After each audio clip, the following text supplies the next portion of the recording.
தரணிக்க பிறந்தவர் விண்ணின் சுதன், அதை தரணிக்கு சொல்லுது சாம்பல் புதன்.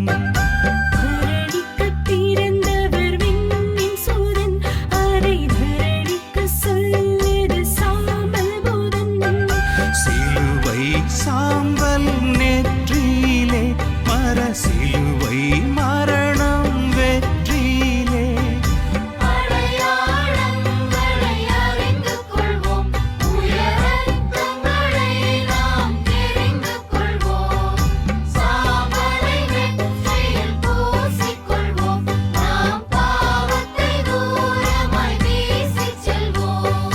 பாவத்தை தூரமாய் வீசிச் செல்வோம்.